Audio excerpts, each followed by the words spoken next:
ఇక టాలీవుడ్లో కూడా ప్రకంపనలు రేపుతోంది ఒక అంశం.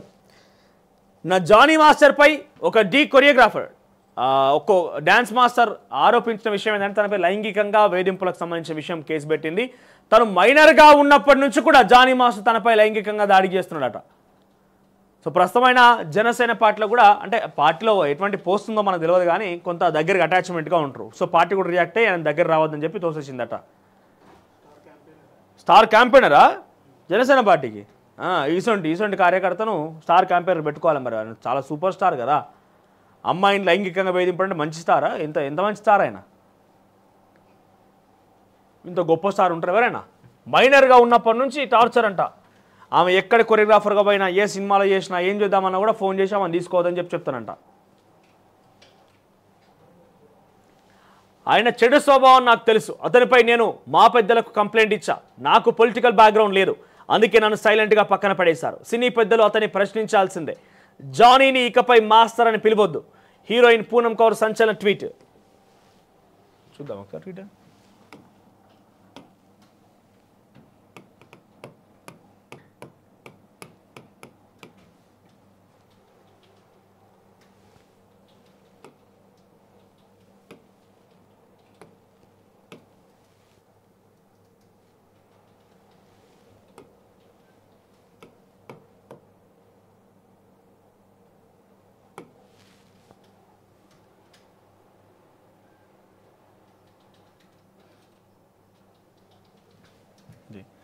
Had Ma Association taken complaint on Trivikram Srinivas, I and many wouldn't have had political suffering. I was rather silently ignored. I had given a call stand that complaint to the heads. I want industry bigwigs to question director Trivikram. Trivikram మీద కూడా గతంలో complaint ఇచ్చాను మా అసోసియేషన్కి. దాని ఎటువంటి ఫిర్యాదు, ఆ ఫిర్యాదుకి ఎటువంటి సమాధానం దొరికింది, యాక్షన్ తీసుకున్నారో లేదా అనేది మా ఇండస్ట్రీ పెద్దలు కావచ్చు, తర్వాత సినిమా ఇండస్ట్రీ బిగ్విగ్స్ కూడా ఆన్సర్ చేయాలి, ఆయన క్వశ్చన్ చేయాలని చెప్పి అడుగుతున్నారు. Accused Shaik Jani should not be called as a master anymore. Have some respect for the word master. Master అనే పదానికి కొంత గౌరవం అనేది ఉండాలి. ఎవరిని పడితే వాడిని మాస్టర్ అనొద్దు, ఇక జానీ మాస్టర్ అంతకు మించి అనొద్దు అని చెప్పి పూనం కౌర్ ట్వీట్ చేసింది. ఆ ట్వీట్కి సంబంధించిన అంశం హైలైట్గా ఉంది. ఇక పక్కనే రేప్ కేసు నమోదు కావడంతో అజ్ఞాతంలోకి వెళ్ళిన జానీ మాస్టర్ చెన్నై వెళ్ళినట్లుగా పోలీసు అనుమానం. 3 గంటల పాటు బాధితురాల్ని విచారించిన పోలీసులు భరోసా కేంద్రానికి తరలించి వైద్య పరీక్ష నిర్వహించారు. రేప్ కేసు నమోదు కావడంతో అజ్ఞాతంలోకి వెళ్లారు. జానీ మాస్టర్ కోసం పోలీసులు గాలిస్తున్నారు. సోమవారం ఉదయం చెన్నై వెళ్ళిపోయినట్టుగా పోలీసులు అనుమానిస్తున్నారు. పోలీసులు బాధితురాల్ని తన ఇంట్లోకి 3 గంటల పాటు విచారించిన అనంతరం భరోసా కేంద్రానికి తరలించారు. మహిళా జూనియర్ కొరియోగ్రాఫర్ ఫిర్యాదుతో తనపై రేప్ కేసు నమోదు కావడంతో డాన్సర్ జానీ మాస్టర్ అజ్ఞాతంలోకి వెళ్ళాడు. సోమవారం ఉదయం నుంచి జానీ ఫోన్లు స్విచ్ ఆఫ్ వస్తుండగా అతని ఆచూకీ కోసం పోలీసులు పలు బృందాలుగా ఏర్పడి వేట కొనసాగిస్తున్నారు. అలాగే జానీ చివరిగా ఎవరితో మాట్లాడిన దానిపై పోలీసులు ఆరా తీస్తున్నారు. అరెస్ట్ చేస్తారనే భయంతో జానీ మాస్టర్ పరారయ్యాడని తెలుస్తోంది.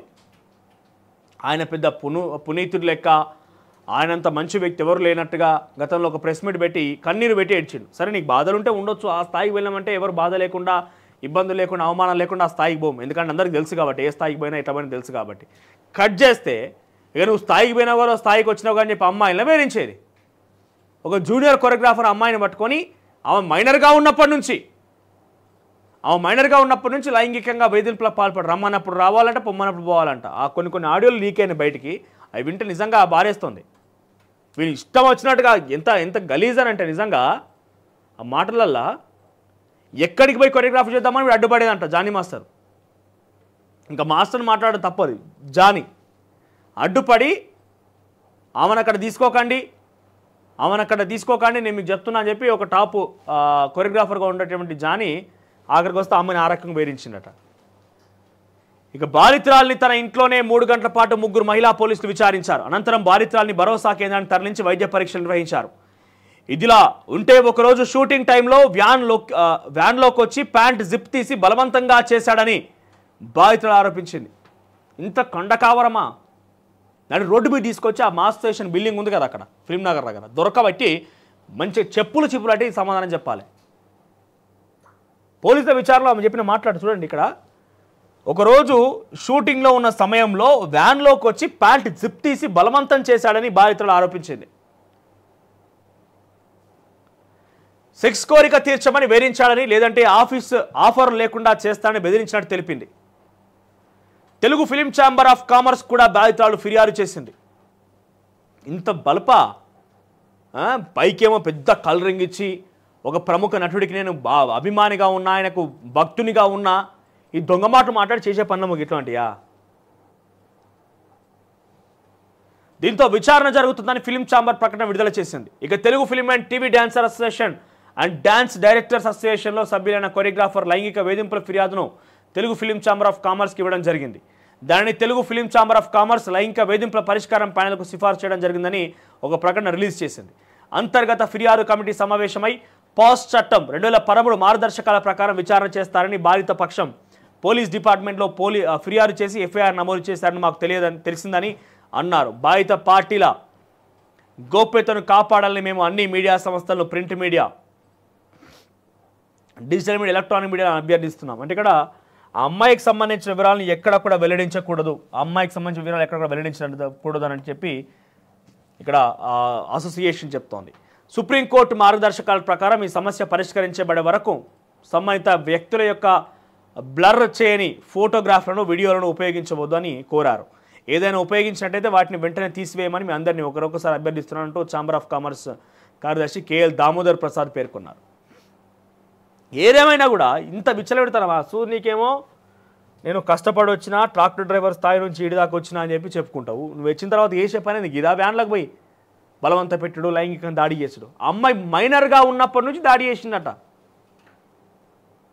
ఇటువంటి రోజులు దగ్గర తీసి దయచేసి ఆ జనసేన పార్టీ కానీ, జనసేన అధినేత పవన్ కళ్యాణ్ కానీ మీరు మీ స్థాయిని తగ్గించుకోకూడదు. దగ్గరికి అవసరమైతే మీరే దొరకబట్టుకొచ్చి పోలీసులకు అప్పచెప్పిన పని తప్పేం లేదు. మీద గౌరవం పెరుగుతుంది. ఇంకా లేదు ఆయన తప్పించుకోవడానికి మీరు కూడా సహాయ సహకారాలు అందిస్తున్నారంటే డెఫినెట్గా మీ పార్టీ పేరు మీద కూడా డెఫినెట్గా అభండం పడే అవకాశం ఉంటుంది. మీరు కూడా ఇబ్బంది పడాల్సిన అవసరం ఉంటుంది.